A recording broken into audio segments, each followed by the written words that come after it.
quem vai ficar de fora? Bom, a Lei 14.133, ela não vai se aplicar nas estatais, sociedade de economia mista e empresa pública. Por que mesmo, Flávia? Porque a gente tem uma legislação própria, a gente tem a Lei 13.303, que rege as licitações e os contratos dessas sociedades de economia mista e empresas públicas que a gente chama genericamente de estatais. Então, em regra, as estatais ela têm regime próprio e a Lei 14.133, a nova lei de licitações, não se aplica às estatais, com 3 exceções.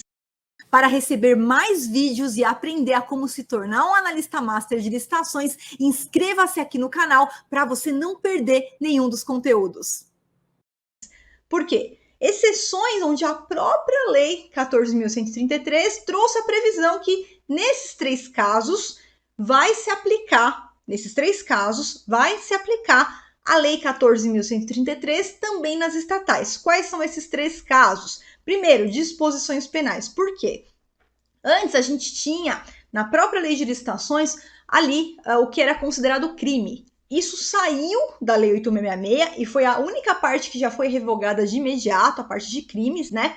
E teve um capítulo lá no Código Penal onde se estabelecem quais são as disposições penais para a parte de licitação. Então, foi lá para o artigo 178 do Código Penal e essa parte de disposições penais se aplica, né, tanto para a Lei 14.133 quanto também para as estatais. As estatais também, então, a gente tem aplicação dessa parte de disposição penal.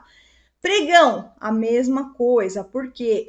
Porque a gente tem a previsão que lá, quando a lei das estatais fala do pregão, ela fala o seguinte, olha, se aplica, né, o pregão às estatais e será regido pela Lei 10.520. Só que a Lei 10.520, aí no prazo de 2 anos, que ela vai ser revogada, né, em 1º de abril de 2023, a Lei 8.666, a Lei 10.520, em 1º de abril de 2023, elas serão revogadas. Por isso, quando, né, tiver essa revogação, o que acontece? A gente tem que aplicar a nova lei, que é a Lei 14.133, que cuidou expressamente agora da nova normativa, do novo pregão aí, perante a nova lei de licitações, tá? Critérios de desempate, tá? Também a parte de critérios de desempate da Lei 14.133 também se aplica às estatais. Por quê? A mesma coisa.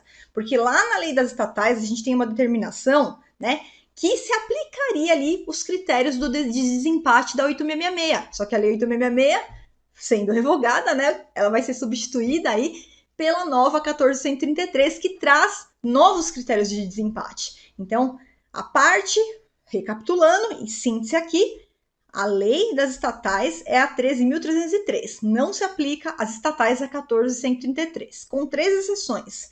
Esses 3 casos, disposições penais, o pregão e os critérios de desempate da lei 14.133 vão se aplicar sim às estatais, porque foi expressamente previsto. E até eu trouxe aqui depois para você estudar com calma a legislação que fez aí essa consolidação, tudo isso que eu expliquei para você, olha lá no artigo 189 da nova lei de licitações. Aplica-se esta lei às hipóteses previstas na legislação que fazem referência a 8.666, a 10.520. Por quê? Porque essas legislações, apesar de ter aí o prazo de 2 anos, muito em breve aí, né, 1º de abril de 2023, elas serão revogadas e a gente vai ter, então, a Lei 14.133 substituindo esses diplomas, tá? Na Lei das Estatais, 13.303, nas licitações e contratos de que trata-se a lei, serão observados as seguintes diretrizes. A adoção do pregão, instituído pela 10.520. Então, substitui aqui 14.133, tá? Aqui, empate, a mesma coisa. Na lei das estatais vem expresso que os critérios de desempate da lei 8.666 se aplicam às estatais. Então, a gente substitui pelos critérios de desempate da 14.133. E aqui, então, a 14.133, ela traz no artigo 60 os novos critérios de desempate que a gente vai aprender ao longo aqui da nossa jornada, tá?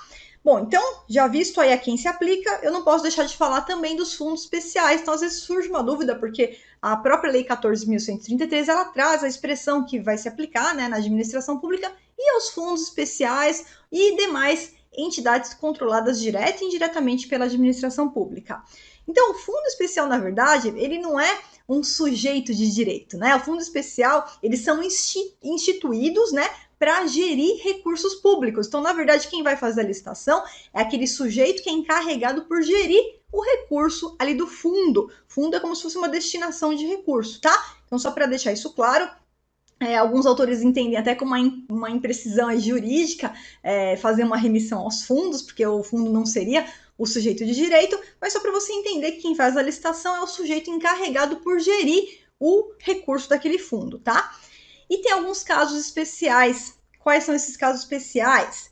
Repartições públicas sediadas no exterior. Imagina o consulado. Então, a gente tem um consulado aqui que está localizado lá, por exemplo, nos Estados Unidos. Né? Qual é a legislação que ele vai seguir quando ele precisar fazer uma licitação? Então, a Lei 14.133 traz por expresso que ele vai seguir o quê? O seu próprio regulamento. Ele vai ter que ter um regulamento próprio, atendendo às peculiaridades lá do local, né? Senão não faz sentido tentar aplicar a nossa legislação aqui total lá no consulado que está localizado em outro país, né? E os princípios da Lei 14.133. Então, o regulamento desse consulado ele é feito com base nos princípios da nova lei, mas ele vai ter as suas diretrizes conforme o local que ele está sediado lá, tá? Outro caso especial, recursos públicos de agências ou organismos internacionais, por exemplo, aqueles recursos do BID ou da ONU. Então, quando tem esses recursos, podem ter regras de contratação próprias. Então, pode ter um regramento próprio que essa agência ou esse organismo que faz o repasse desse recurso, por exemplo, o BID, ele vai lá e faz um regramento próprio. Então, esse regramento ele vai ter que ser seguido também, tá? E casos de reservas internacionais. Então, aqui a gente tem casos mais peculiares, onde a gente tem atos normativos do Banco Central do Brasil, do Bacen. E aí vai ter que respeitar esse ato normativo do Bacen para essas licitações, essas contratações, ok? E para você receber mais vídeos para aprender a como se tornar um analista master de licitações e também ajudar a outras pessoas que precisam se tornar analistas masters, inscreva-se aqui no canal. Para isso, é só você clicar no botão inscrever-se.